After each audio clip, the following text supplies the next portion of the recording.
I just can't thank the early intervention team enough, and the life rooms as well, for how they've helped me through this situation. It's been really a hard 2 years, real hard 2 years, but I feel like there's a light at the end of the tunnel.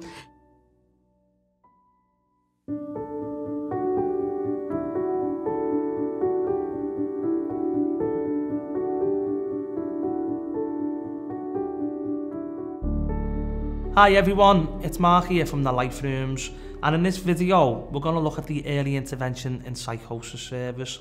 It's an opportunity for you to hear off some of the team, meet some of the service users and find out how the Early Intervention service and the Life Rooms can support someone in the recovery. So now let's go and meet some of the team. Hi, my name's Sally and I am a care coordinator in the Early Intervention and Psychosis team. So I guess when somebody gets referred to our team, if they're suspected to experience a first episode of psychosis, they will go through what we call the assessment part of the team. So you would have an assessment with one of our practitioners. And then if that assessment determined that you're experiencing what we perceive to be a first episode of psychosis, then at that point you would be allocated a care coordinator like me. And I guess my job is to, in a nutshell, I would be your kind of main contact person throughout your pathway with the team. So once you're accepted on the first episode of psychosis pathway, that runs for 3 years. And so I would be supporting somebody for that 3-year pathway. I guess, generally speaking, my priority initially would be to kind of get to know you as a person, try and develop a little bit of a relationship, work out kind of what your strengths are, what you feel that your needs are, and what your goals are, what you'd like to be different. And then we'd work together to kind of come up with a care plan based on that. And the care plan can include loads of various things. Obviously, mental health and psychosis will be part of that, but it will also include other factors that might be impacting on your mental well-being, including kind of physical health, social isolation, social networks, substance use for some people, lots of various kind of things, employment for some people too. So we would be developing a care plan together. And my job would be around coordinating services to make sure that we've got the relevant people involved to support you meet those goals that you've got. I'd also be thinking about people outside of EIT that might support you to meet your goals, and that might be people like if you're having issues with housing, it might be accommodation providers, or if you're having issues with kind of finances and debts, it might be around kind of the Citizens Advice Bureau or people that can support with that. If you have issues with substance use, then we can link you in with services to support with that. So I guess it's just about bringing people on board to support you to kind of get to where you want to be and make sure that that kind of feels like it's meeting your needs. And obviously we would be doing that at your own pace, so we wouldn't be bringing everybody in at once. It would be about prioritising what feels most important, and over that 3 years, when the time feels right, kind of introducing in those people to support you.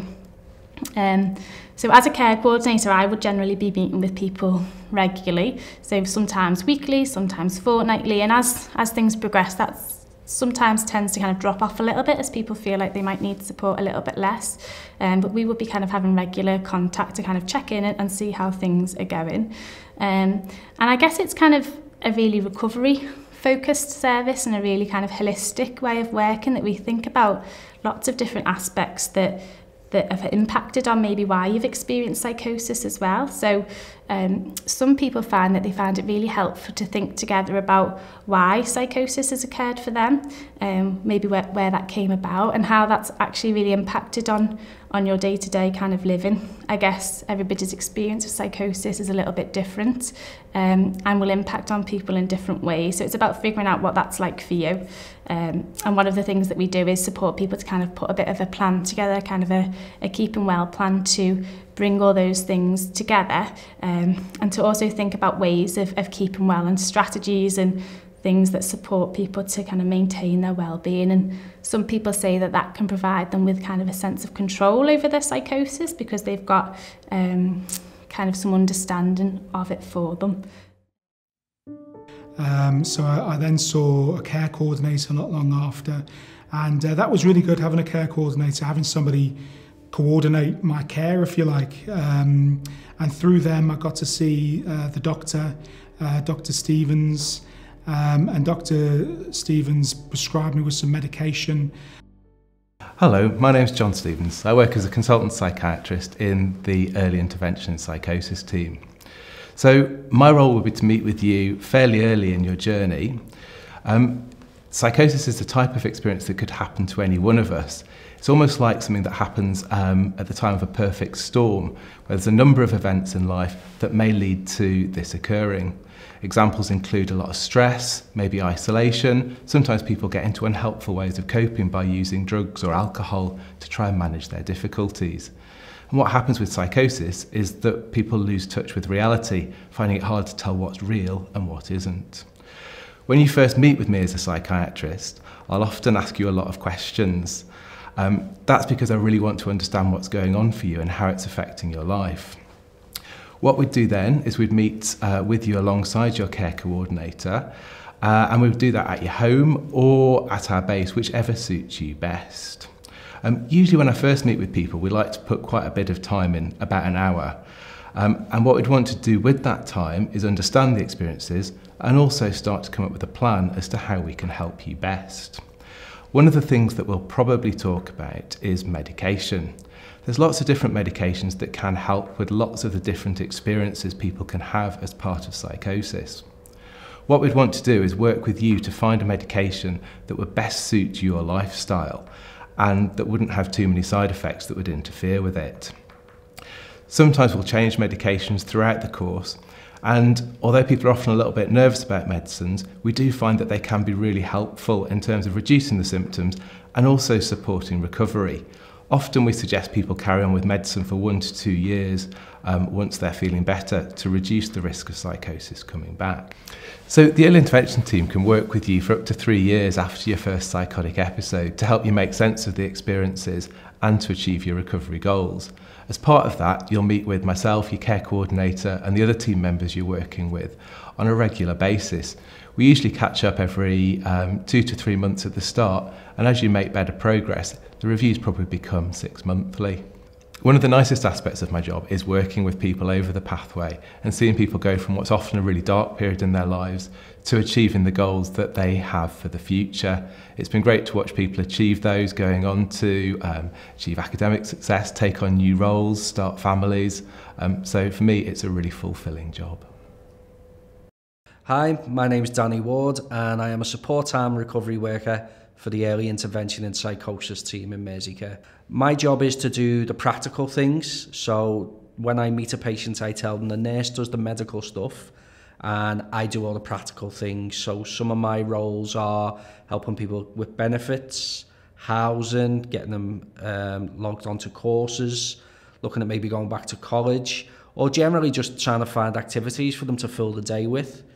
Some of the activities that I offer, we have a gardening group, so we have our own allotment that people can go to twice a week. We do a walking group once a week, which is more of a social group really, where people just come together, chat about the day-to-day lives. We normally go for a walk somewhere, so there's a bit of exercise involved. And then we normally finish it up with a cup of tea or maybe going for something to eat together. So that's quite a nice little relaxed social group that we offer as well. So when I meet a patient for the first time, I normally go out and meet them with the nurse, introduce myself, give them a little bit of information about what I do, but not to overwhelm any of the patients.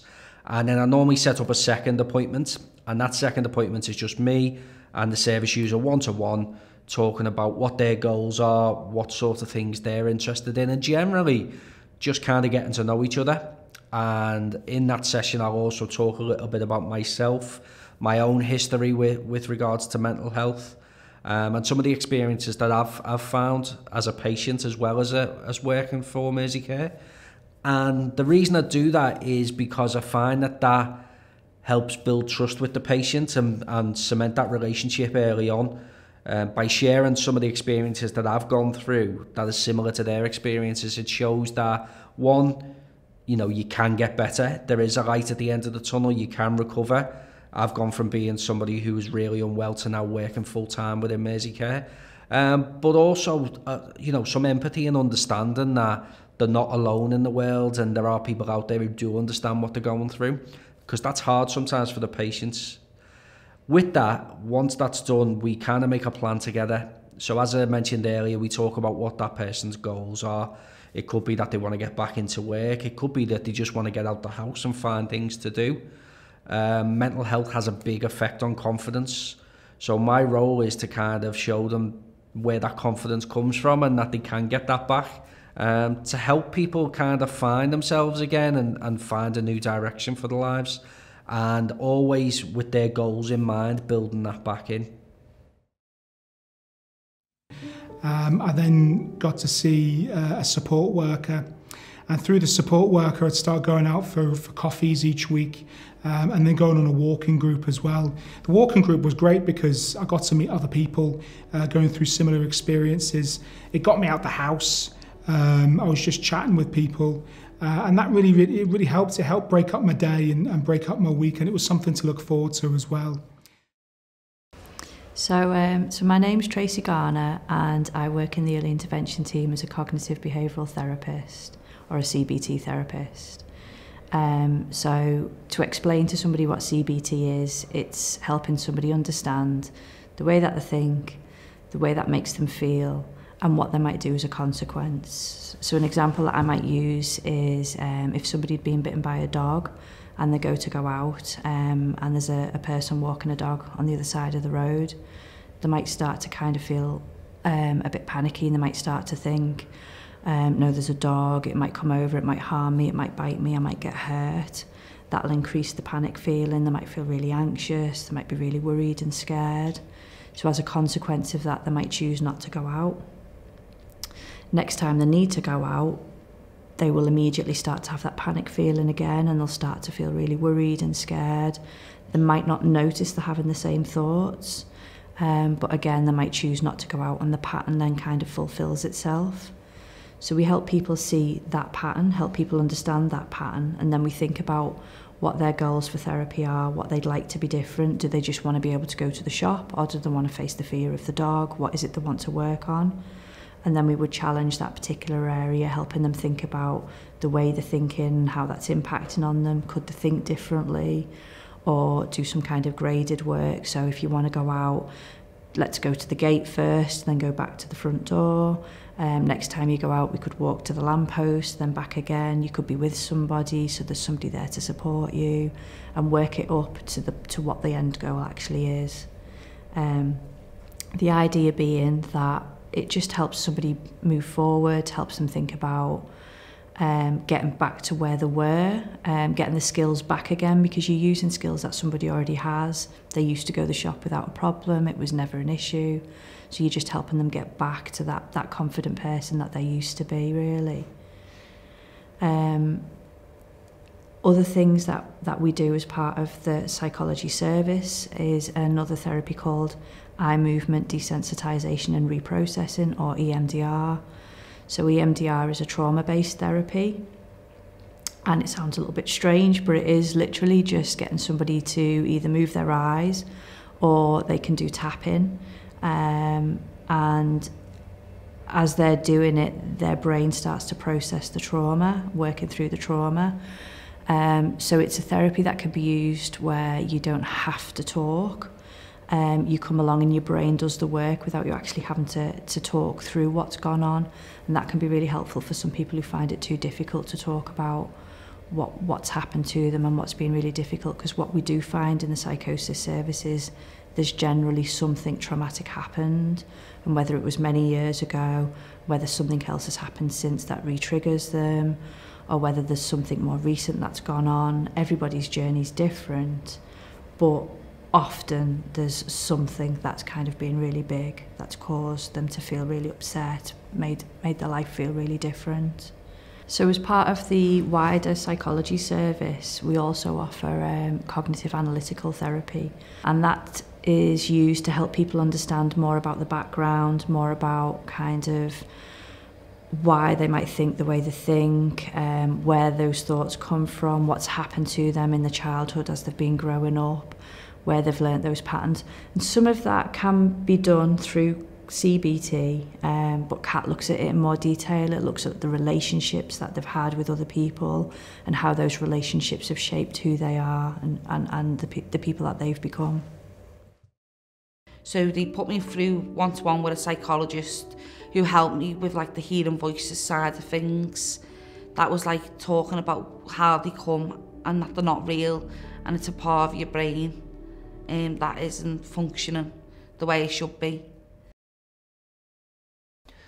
My name is Gareth Thomas and I'm a family therapist in the early intervention team, and I work with mums and dads, I work with brothers and sisters, aunties, uncles and grandparents, but also I work with friends as well.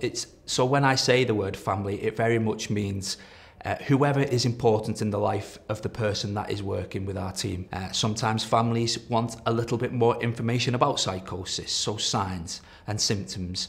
Some families want goal setting. Some families are looking at reducing or looking at stress management in an attempt to reduce stress in a family. So to do that, I can work with families individually to look at those things, but also we have a relatives education group where relatives of people referred to our service can come together, can talk about their experience. As I've said, psychosis is very different for different people. There is no one way of describing psychosis as an experience. So people come together, talk about their own individual experiences of their loved one experiencing psychosis, and also share their own stories, talk about recovery, talk about wellness, talk about health, talk about mental health, but also receive some of that support, some of that more practical support, a day-to-day support really.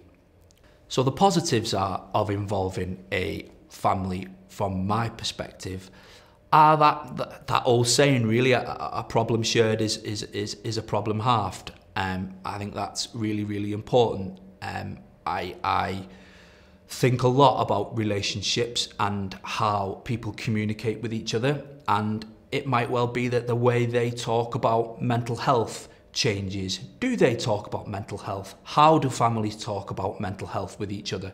Is that something in that family that they've got lots of experience in doing? It might well be that they come from a family that don't really talk about mental health a lot, and my involvement might well encourage those kind of conversations. And then when our service finishes and the pathway ends, the family have that experience of talking with each other about illness and wellness and caring and recovery and mental health. And those conversations may well continue to happen without me ever being present in the room. For me, the groups helped me so much. And then my daughter joined the relatives group.